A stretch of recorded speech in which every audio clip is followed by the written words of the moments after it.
క్రీస్తునందు ప్రేమైన దేవుని బిడ్డలారా, చూస్తున్న మీ అందరికీ హృదయపూర్వకమైన వందనములు తెలియజేస్తున్నాను. యెషయా గ్రంథము 33వ అధ్యాయము 14వ వచనములో ఇలాగ వ్రాయబడింది: సియోనులోనున్న పాపులు దిగులు పడుచున్నారు, వణుకు భక్తిహీనులను పట్టెను. మనలో ఎవడు నిత్యము దహించు అగ్నితో నివసింపగలడు? మనలో ఎవడు నిత్యము కాలుచున్న వాటితో నివసించును? క్రీస్తునందు ప్రేమైన దేవుని బిడ్డలారా, చూడండి, ఇక్కడ వ్రాయబడిన మాట ఏమిటంటే, మనలో ఎవడు నిత్యము దహించు అగ్నితో నివసింపగలడు అంటే, నిరంతరము దహించబడుతున్న అగ్నితో సహవాసం ఎవడు చేయగలడు? కష్టం కదా, చేయలేడు. అలాగే మనలో ఎవడు నిత్యము కాలుచున్న వాటితో నివసించగలడు అని దేవుడు రాస్తూ ఉన్నాడు. ప్రియమైన దేవుని బిడ్డలారా, గమనించండి, ఎక్కడైనా ఏదైనా అగ్ని కానీ మంట కానీ పొగ వస్తుందంటే అక్కడ ఏదో జరుగుతుంది, దానిని ఆర్పివేద్దాం అనే ప్రయత్నము అనేకులు చేస్తూ ఉంటారు. అయితే దేవుడు ఇక్కడ ఏమని తెలియజేస్తున్నాడు అంటే, నిత్యము మండుచున్న దహింపబడుతున్న అగ్నితో ఎవరు సహవాసం చేయగలరు? నిత్యము కాల్చున్న వాటితో ఎవడు నివసించగలడు అని వ్రాయబడింది. ఇక్కడ కాలటం ఎవరి గూర్చి వ్రాయబడింది, దహించబడటం ఎవరి గూర్చి వ్రాయబడిందో మనం తెలుసుకోవడానికి ప్రయత్నం చేద్దాం.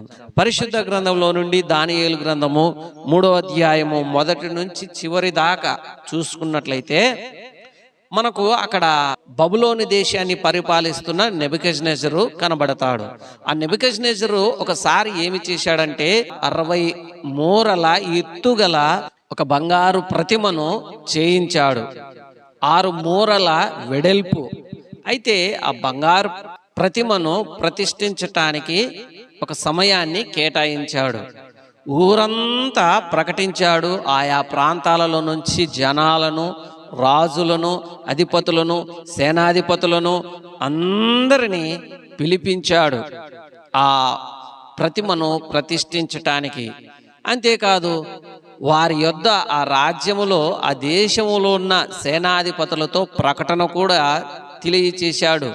ఏమిటంటే, ఇదిగో పలాని రోజు మన దేశములో రాజుగారు 60 మూరల ఎత్తుగల ప్రతిమను చేయించాడు, పలాని రోజు పలాని తారీఖు దానిని ప్రతిష్ఠించుచున్నారు గనుక పిల్లనా గ్రోవి, సింఫోనియా మొదలగు సంగీత వాయిద్యములు మ్రోగినప్పుడు, ఇదిగో ప్రజలారా, మీరందరూ ఆ సంగీత వాయిద్యములు మోగినప్పుడు ఆ ప్రతిమను చూసి మీరు సాగిలపడి నమస్కారం చేయాలి అని రాజుగారు ఆజ్ఞాపించారో అని సేనాధిపతులు అక్కడ ఉంటున్న ప్రజలందరికీ తెలియలాగున ప్రకటించినట్టుగా చూస్తున్నాం.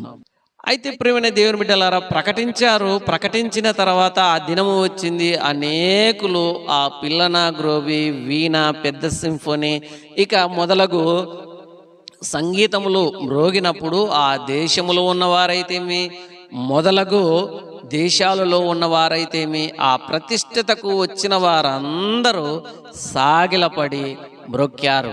అధిపతులైతేమి, సేనాధిపతులైతేమి, రాజులైతేమి, ఆ దేశములో ఉన్న అధిష్టానమంతా ఆ ప్రతిమకు సాగిలపడి మ్రొక్కసాగింది.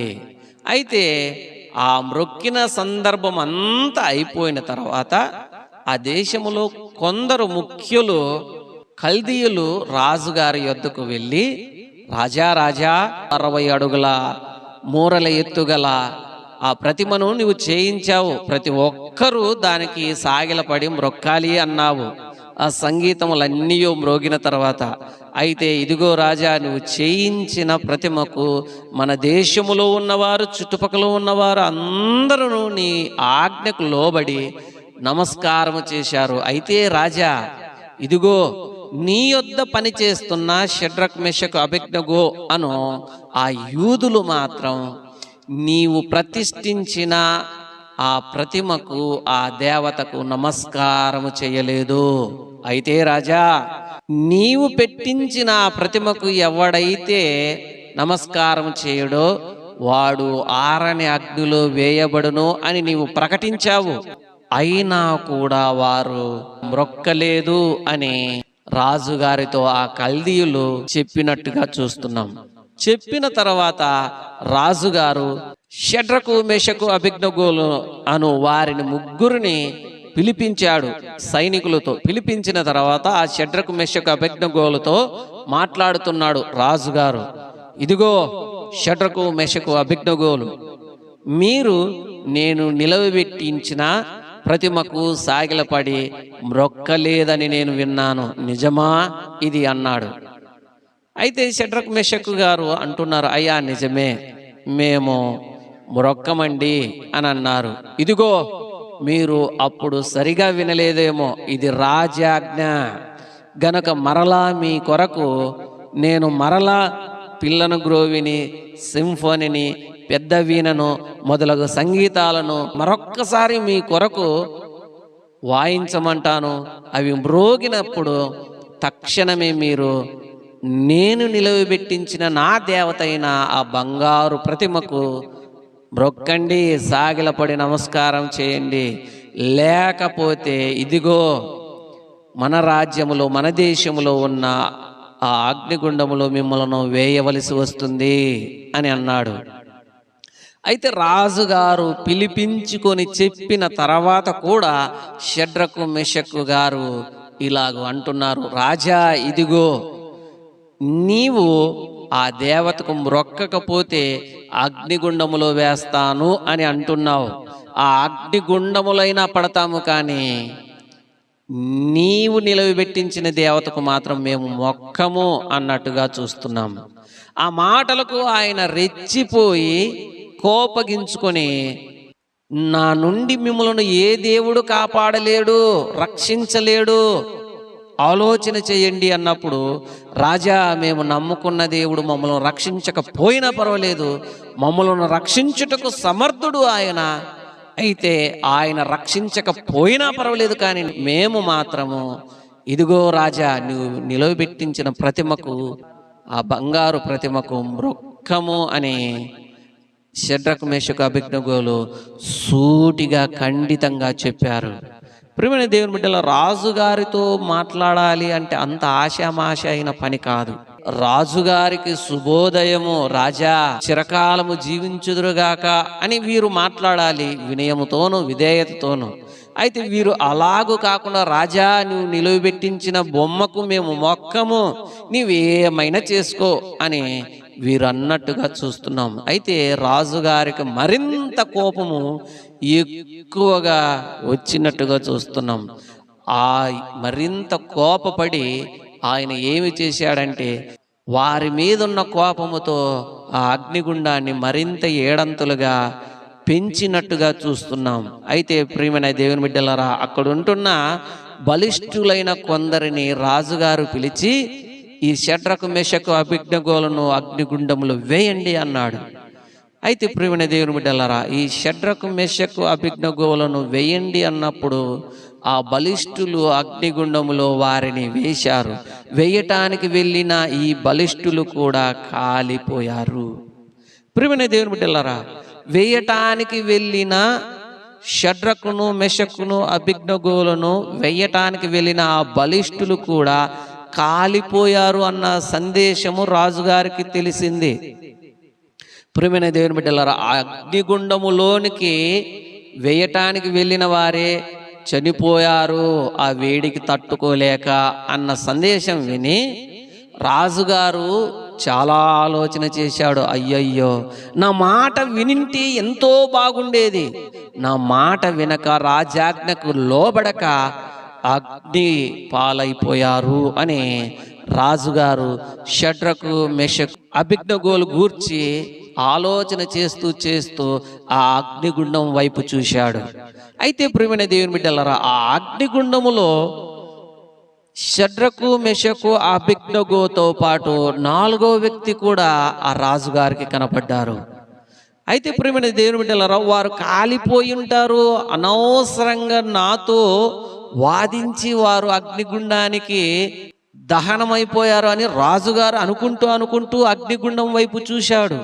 అయితే వారికి ముగ్గురునే కదా మేము వేశాము, నలుగురు కనబడుతున్నారే అని రాజుగారు ఆశ్చర్యపోయి చూస్తూ సైనికులను పిలిచాడు, సేనాధిపతులను పిలిచాడు. ఇదిగో సేనాధిపతులు, మంత్రి, ఎంతమందిని మనం అగ్నిగుండంలో వేశాము అంటే, అయ్యా రాజుగారు, ముగ్గురు. ఎవరెవరు వారు అంటే, షడ్రక్, మెషక్, అబేద్నెగో. అయితే మరి అక్కడ ఉంటున్న నాలుగో వ్యక్తి ఎవరు అని విచారించటం మొదలుపెట్టారు. ఆ తర్వాత వారికి ఎక్కడా తెలియకపోగా, షడ్రక్, మెషక్, అబేద్నెగో, మీరింకను భూమి మీద తిరుగులాడినట్టుగాను, నీటిలో తిరుగులాడినట్టుగాను, మీరు అగ్నిగుండములోనూ తిరుగులాడుతూ నాకు మీరు బహుక్షేమముగా ఉన్నట్టు కనబడుతున్నారు, మీరు బయటికి రండి అని రాజుగారు వారికి చెప్పగా ఆ అగ్నిగుండములో నుండి బయటికి వచ్చారు షడ్రకు, మెషకు, అబేద్నెగో. వీరు ఎవరితో సహవాసం చేసి వచ్చారంటే అగ్నితో సహవాసము చేసి బయటికి వచ్చారు. అయితే ఆ అగ్ని ఎందుకు కాలలేదు అన్న విషయము వారిని అడుగుతూ ఉన్నారు. ప్రియమైన దేవుని బిడ్డలారా, బయటికి వచ్చిన తర్వాత షడ్రకును, మెషకును, అబేద్నెగోను వారి ముగ్గురిని అక్కడుంటున్న సేనాధిపతులు, సైనికులు పరిశీలిస్తున్నారు. అయ్యా రాజుగారు, వీరి వెంట్రుకలు కూడా కాలిపోలేదు, వీరి వేసుకున్న వస్త్రాలు కూడా కాలిపోలేదు, కాలిన వాసన కూడా రావటం లేదు, ఏమిటి ఇంత విచిత్రము అని అడుగుతూ ఉండగా, రాజా, మేము నమ్ముకున్న దేవుడు మమ్మల్ని రక్షించుటకు సమర్థుడు అని వారు సెలవిచ్చారు. ప్రియమైన దేవుని బిడ్డలారా, అంతేకాదు, చూడండి, దేశంలో ఉన్న వారిని అందరిని పిలిచి రాజుగారు ఒక మాట సెలవిచ్చారు. అది పరిశుద్ధ గ్రంథంలో నుండి మనము తెలుసుకోవడానికి ప్రయత్నం చేద్దాం. పరిశుద్ధ గ్రంథంలో నుండి దానియేలు గ్రంథము 3వ అధ్యాయము 28వ వచనాన్ని చదువుకుందాం. నెబుకద్నెజరు షడ్రకు, మెషకు, అబేద్నెగోయను వీరు దేవుడు పూజార్హుడు, ఆయన తన దూత నంపి తనను ఆశ్రయించిన దాసులను రక్షించెను. వారు తమ దేవునికి గాక మరి ఏ దేవునికి నమస్కరింపకయు ఏ దేవునికి సేవింపకయు ఉందుమని తమ దేహములను అప్పగించిన రాజు యొక్క ఆజ్ఞను వ్యర్థపరచరి. ప్రియమైన దేవుని బిడ్డల, రాజుగారేమో ఒక దేవత విగ్రహాన్ని నిలవబెట్టాడు, అందరూ మ్రొక్కాలని ఆజ్ఞాపించాడు. అయితే వీరు మ్రొక్క లేదు గనుక అగ్నిగుండములో వేయబడ్డారు. ఆ అగ్నిగుండములో వీరు వేయబడిన తర్వాత వీరికంటే ముందు వీరి దేవుడు అక్కడికి వెళ్ళాడు అని అక్కడుంటున్న రాజుగారే చూసి సాక్ష్యమిచ్చాడు అందరిలో. ప్రియమైన దేవుని బిడ్డలారా, అందుకనే పూజకర్హుడు ఎవరైనా ఉన్నారు అంటే వీరు నమ్ముకున్న దేవుడే అని అక్కడుంటున్న రాజుగారే వారిని గూర్చి షడ్రక్, మెషక్, అబేద్నెగో గూర్చి సాక్ష్యమిస్తున్నట్టుగా చూస్తున్నాము. అంతేకాదు ప్రియమైన దేవుని బిడ్డలారా, అగ్నిని చూస్తే అందరికీ భయమే.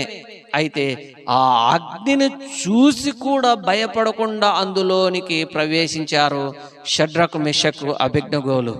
అనగా ఆ అగ్నిలో పడి చావటానికైనా వారు సిద్ధపడ్డారు, కానీ వారు నమ్ముకున్న దేవుణ్ణి విడిచిపెట్టడానికి మాత్రం ఇష్టపడలేదు. అందుకనే వారి కొరకే వారు నమ్ముకున్న దేవుడు ఆ అగ్నిలో వారితో పాటు సహవాసము చేసినట్టుగా చూస్తున్నాం.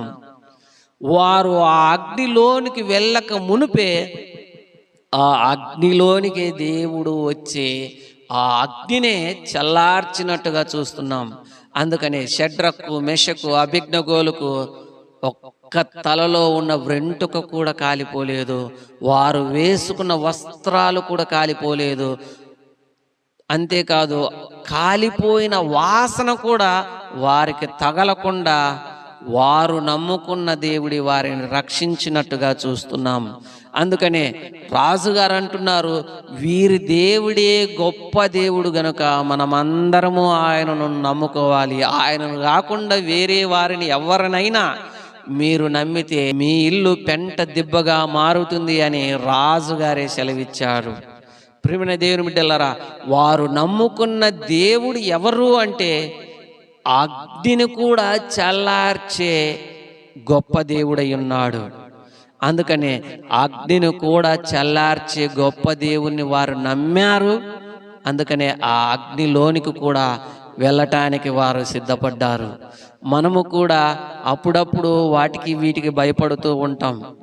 అయితే మన దేవుడు ఏ పరిస్థితిలో నుంచైనా బయటికి తీసుకొచ్చి గొప్ప దేవుడు అయి ఉన్నాడు అని దైవ గ్రంథం సెలవిస్తుంది.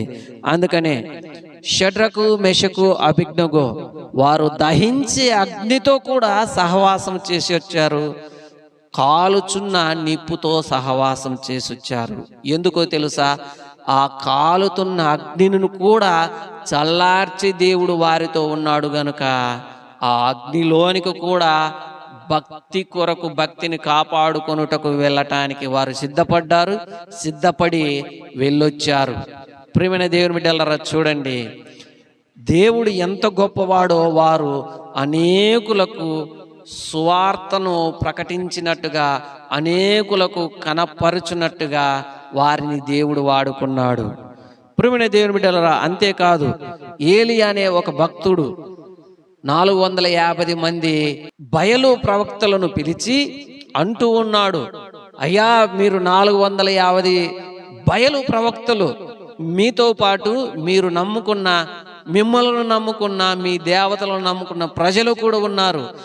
మీరు యెహోవాను నమ్ముకుంటున్నారా లేక బయలును నమ్ముకుంటున్నారా అని అటు ప్రజలను ఇటు బయలు ప్రవక్తలు అయిన 450 మందిని అడిగినట్టుగా చూస్తున్నాం. అంతేకాదు, మీరు ఎన్నాళ్ళ మట్టుకు మీరు 2 తలంపుల మధ్య తడబడుతూ ఉన్నారు, అనగా మీరు ఎన్నాళ్ళ వరకు 2 రకాలుగా జీవిస్తారు, ఎన్నాళ్ళ మట్టుకు 2 కోణాలలో జీవిస్తారు, అటు బయలు దేవుడని పూజిస్తారా లేక ఇక్కడ యెహోవా దేవుడని పూజిస్తారా అని అడుగుతూ ఉన్నాడు. అయితే ప్రియమైన దేవుని బిడ్డలారా, మీరు ఏదైనా కానీ మీ దేవుడు నిజమైన వాడైతే మీరు నిరూపించుకునండి, లేదా నేను నమ్మిన దేవుడు నిజమైన దేవుడైతే నేను నిరూపిస్తా, సిద్ధమా అన్నప్పుడు వారందరూ 450 మంది బయలు ప్రవక్తలు మేము సిద్ధమే అన్నారు. అయితే వారందరూ బలిపీఠాన్ని కట్టారు, ఎద్దు మాంసాన్ని ఆ బలిపీఠం మీద పెట్టారు. ఇదిగో, ఏ దేవుడైతే పై నుండి అగ్నితో ఈ మాంసాన్ని దహిస్తారో వారి నిజమైన దేవుడు అని ఇటు ఏలియా అటు 450 మంది బయలు ప్రవక్తలు నిర్ణయించుకొని బలిపీఠాన్ని సిద్ధపరిచారు. ప్రియమైన దేవుని బిడ్డలారా, ఉదయం మొదలుకొని సాయంత్రం వరకు బయలు ప్రవక్తలు 450 మంది ప్రవక్తలు మొరపెడుతూ ఉన్నారు, బయలా నీవు ఉన్నావని మేము నమ్ముచున్నాము, ఇదిగో ఏలియా ముందు మా పరువు పోతుంది, నువ్వు రా, పై నుండి దిగి వచ్చి ఈ బలిపీఠమును, ఈ బలిపీఠం మీద ఉన్న మాంసమును, ఈ ఎద్దును దహించి వేయి అని మొరపెట్టారు ఉదయం మొదలుకొని సాయంత్రం వరకు. అయితే రాలేకపోయారు. ప్రియమైన దేవుని బిడ్డలారా, చూడండి, ఆ తర్వాత బయలు ప్రవక్తలు అయిపోయిన తర్వాత మనం చూస్తున్నాము, ఏలియా గారు కూడా ఉదయం మొదలుకొని సాయంత్రం వరకు ఆయన కూడా మొరపెట్టాడు. బలిపీఠం మీద ఒక ఎద్దును వధించి ఆ ఎద్దు మాంసమును బలిపీఠం మీద పెట్టి ఆ బలిపీఠం మీద నీరు పోసి కట్టెలు అమర్చి ఆయన ప్రార్థించడం మొదలుపెట్టాడు.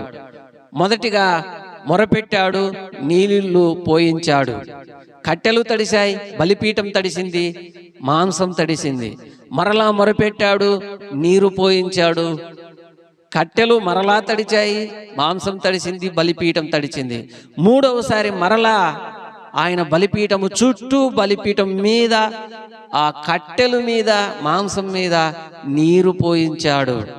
అయితే ఏలియా గారు మూడవసారి మొరపెడుతూ ఉన్నారు, దేవా, నీవు యాకోబునకు తోడై ఉన్నావు, ఇస్సాకుకు తోడై ఉన్నావు, అబ్రహాముకు తోడై ఉన్నావు, ఇదిగో నాకు తోడై ఉన్నావు, ఇదిగో దేవా, నీవు నన్ను నిలబెట్టుకున్నావు, ఈ ప్రజల యొద్ద నన్ను నువ్వు నిలవబెట్టి ఉన్నావు గనుక నీవే ఈ దహన బలిని, ఈ బలిని దహించు అని ఆయన ఎప్పుడైతే మొరపెట్టాడో, దేవా నీవు ఆకాశములో నుంచి దిగి వచ్చి వీటన్నిటిని దహించు అని ఎప్పుడైతే బిగ్గరగా కేక వేసి ఆయన ప్రార్థించాడో, ఆకాశములో నుంచి అగ్ని దిగి వచ్చి ఆ బలిపీఠము మీద ఉన్న మాంసమును, ఆ బలిపీఠమును, అలాగే కట్టెలను, నీరును ఆవిరైపోయేలాగున, నీరును బొగ్గగులాగున అంతటిని కాల్చివేశాడు. ప్రియమైన దేవుని బిడ్డలారా, దేవునికి ఏలీయా గారు మొరపెట్టారు, అగ్నిగా దిగి వచ్చి అంతటిని దహించి వేశాడు.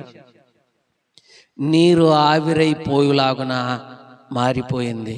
దేవుడు అగ్ని వలె వచ్చి దహించి వేశాడు. అయితే అనేకులు ఆ సన్నివేశాన్ని చూసి మీరు నమ్మిన దేవుడే గొప్పవాడు, మహోన్నతుడు అని కీర్తించి కొనియాడి ఘనపరిచి వారు ఒప్పుకున్నారు.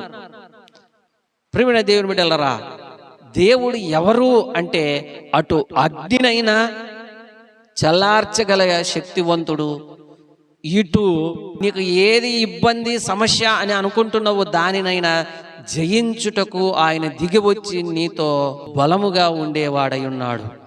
అందుకని ఏలియా ఆయన మొరపెట్టాడు, ఆకాశం నుంచి ఆయన కొరకు వచ్చి దహించి వేశాడు. నీవు మొరపెడితే నీ కొరకు ఆయన దిగి వచ్చేవాడై ఉన్నాడు అని దైవ గ్రంథం సెలవిస్తుంది. అంతేకాదు ప్రియమైన దేవుని బిడ్డలారా, అందుకనే అపోస్తుల కార్యములు 2వ అధ్యాయం 1, 2, 3, 4 వచనాలలో ఇలాగ వ్రాయబడింది. పెంతుకోస్తు దినమందు, అనగా యేసుక్రీస్తు వారు ఈ భూలోకంలో పుట్టి ప్రజలందరి పాపముల కొరకు మరణించి తిరిగి లేచి ఆయన పరలోకానికి ఆరోహణమై వెళ్ళిన తర్వాత తన శిష్యులందరూ కూడుకొని ఒక ఇంటిలో ప్రార్థన చేస్తూ ఉన్నారు. మన సహవాసం గూర్చి ఎవరికైనా తెలిస్తే మనల్ని ఏమైనా చేస్తారేమో అని భయపడి ఉండే దినాలలో వారు గట్టిగా మొరపెట్టడం ప్రారంభించారు. అయితే వారు మొరపెడుతూ ఉండగా ఆకాశములో నుండి అగ్ని జ్వాలల వలె వారు ఉంటున్న ఇంటి మీదికి వచ్చి వారిని అనేకులను బలపరిచినట్టుగా చూస్తున్నాము. అగ్ని జ్వాలల వలె వారి మధ్య దేవుడు పరిశుద్ధాత్మగా దిగినట్టుగా చూస్తున్నాం. అనేకులు అక్కడ ఉంటున్న వారు భాషలలో మాట్లాడినట్టుగా చూస్తున్నాం. ఆయా వరాలు కలిగి వారు సువార్త పరిచర్య కొరకు వాడబడినట్టుగా చూస్తున్నాం. ప్రియమైన దేవుని బిడ్డలారా, ఇలాగున అనేకులను దేవుడు వాడుకుంటూ ఉన్నాడు. అయితే ఆయన మీద ఆధారపడి ఆయనను నమ్ముకున్న వారి పట్ల ఆయన కృప చూపించి ఆయన ఏ దినమైనా మన మీదికి రావటానికి సిద్ధంగా ఉన్నాడు. అయితే మనము విశ్వాసముతో మొరపెట్టాలి. షడ్రకు మెషకు గారు మొరపెట్టారు, వారికి అగ్నిగుండానికి వెళ్ళక ముందే దిగి వచ్చాడు.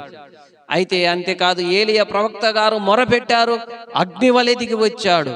ఇక్కడ పెంతుకోస్తు పండగ దినమందు ఒక ఇంట కూర్చొని అనేకులు మొరపెట్టారు, కూడుకొని అనేకులు మొరపెట్టారు. అగ్ని వలె ఆయన దిగి వచ్చాడు. పరిశుద్ధాత్మ అను వరములను ఇచ్చి ఆయన అనేకులను వాడుకున్నాడు. అందుకనే ప్రియమైన దేవుని బిడ్డలారా, నేటి కాలంలో నిన్ను నన్ను వాడుకొనుటకే దేవుడు పిలుస్తూ ఉన్నాడు.